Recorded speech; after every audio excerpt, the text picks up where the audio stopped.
who spake 3,000 proverbs, and his songs were 1,005. And although even Solomon was reigning in First Kings and Second Kings, Solomon still deals with some things about turning the ordinance over to the servants to King Hezekiah. And as Solomon comes and he unfolds this thing, Solomon is struggling with three different things. Solomon says that there's three things that's almost causing me to stumble. And the first thing was money. The second thing was horses. And the third thing was gold. Y'all ain't helping me here.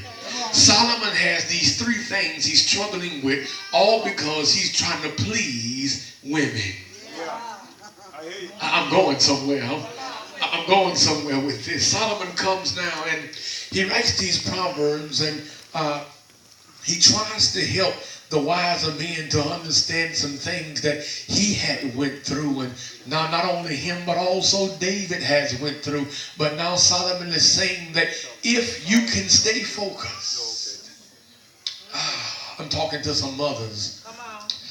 If you can stay focused, and you can write this down in your notes here. It says, I think he's going to preach about the right decision.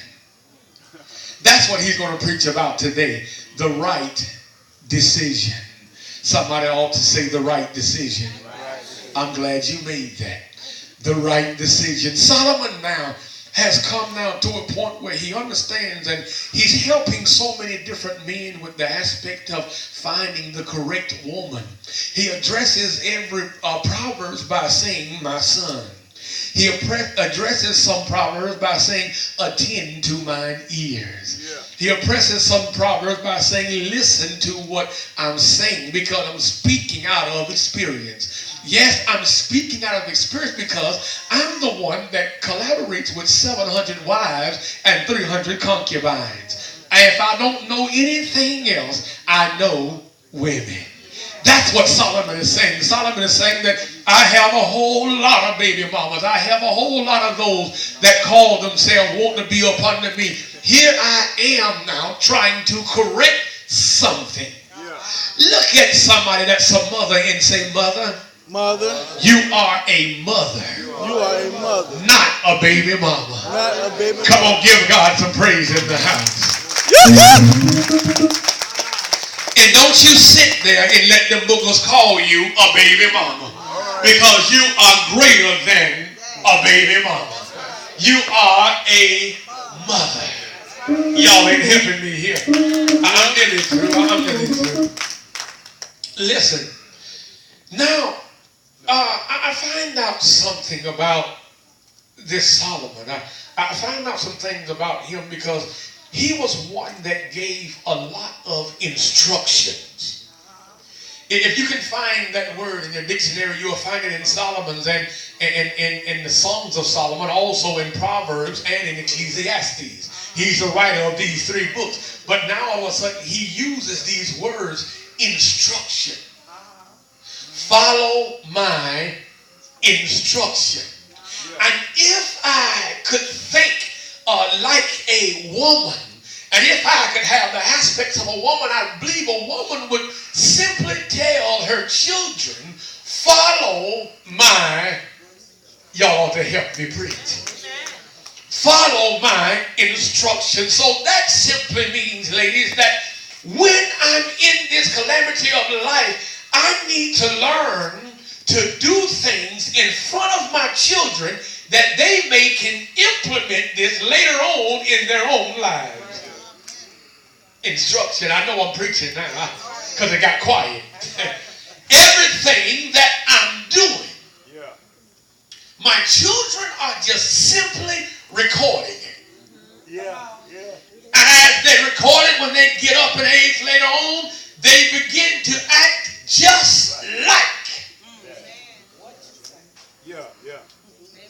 I'm moving.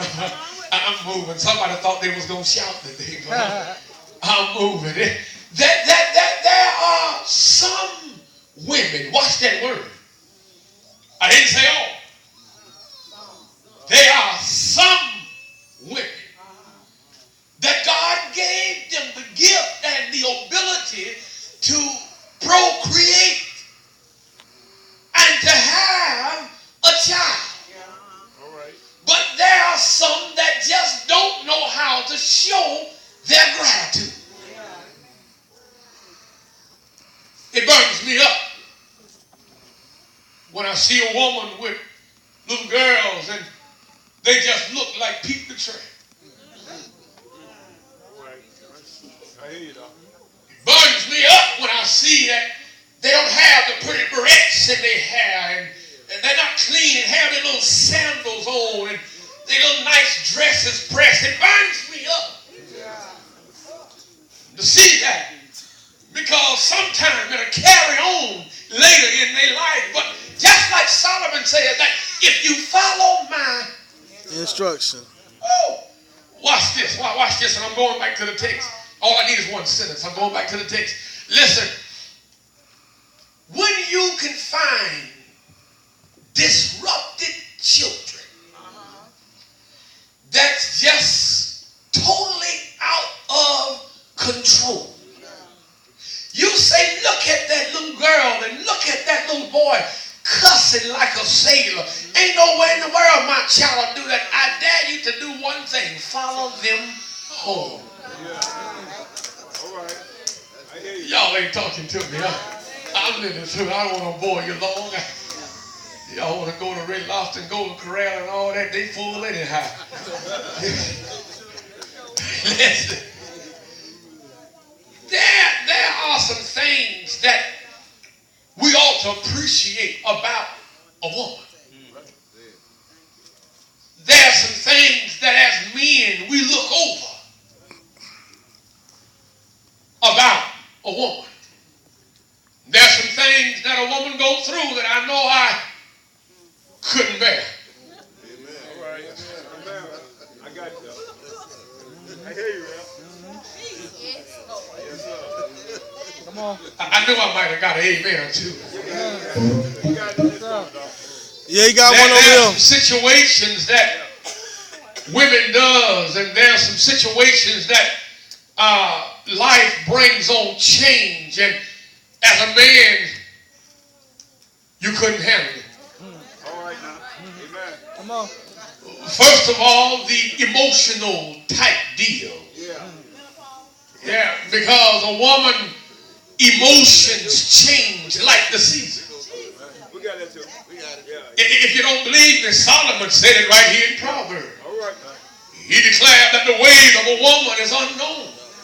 And it's foolish for a man to sit there and try to figure her out. Oh, I know I'm in the book. I know I'm in there. Listen. Now, there are some people that really can appreciate a mother. See, there's a difference between women, woman, mother, and baby mama. Yeah, I hear you, right? Uh-huh. How you sit there and allow somebody to call you just my baby mama. How can you sit there and answer that? I'm just a baby mama.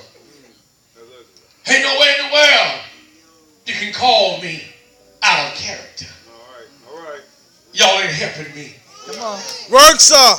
But Solomon is saying to me, he says, Sapp, you need to tell somebody that you're glad that they made the right decision.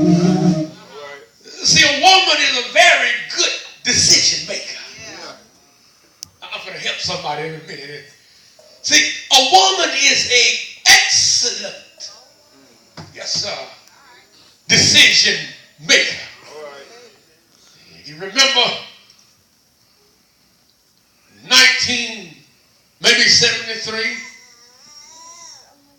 when my mama probably was getting ready to tell my daddy that I'm with child, James.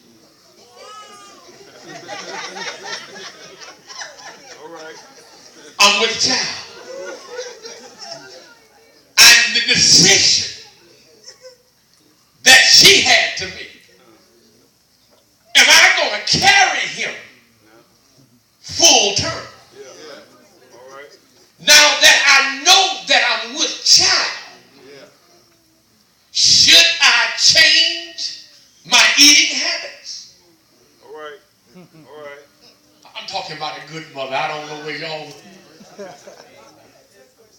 Should I make the decision of breastfeeding or put him on infant?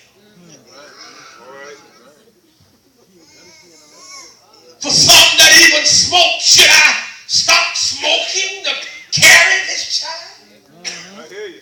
Should I put down the alcohol bottle because I'm with child? Yeah. I'm glad you made the right decision. Yeah. All right. When the child becomes older, growing inside of the woman, and now it's time for birth, should I ask them to stick me in the back All right. and possibly cause some damage? Or should I bear down? Oh, y'all ain't helping me.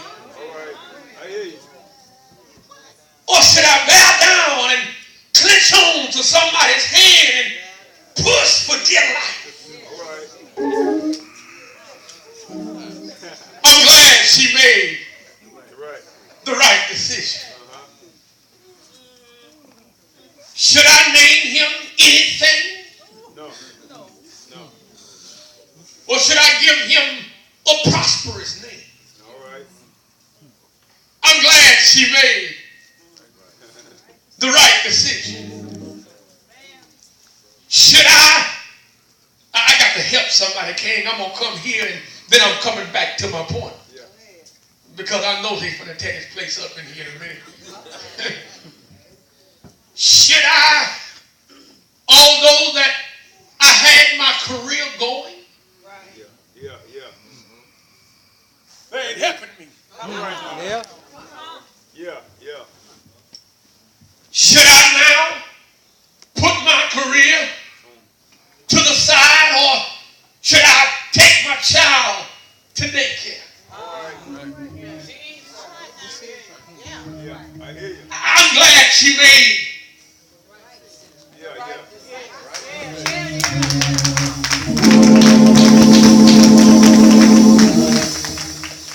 I just don't believe that somebody else would take care of my child like I can. I could have been CNA, LPN, or even RN. But I'm glad she made the right decision. A good mother, even grandma, when she's fixing food, should I go ahead and eat, or should I stay back here to make sure that everybody is food? I'm glad she made the right decision. Should I go out now with these extra $15 and go and buy me a pretty dress with some real pretty red heels? Or should I go and buy 4 pairs of socks, 4 pairs of t-shirts, 4 pairs of underclothes to make sure that they have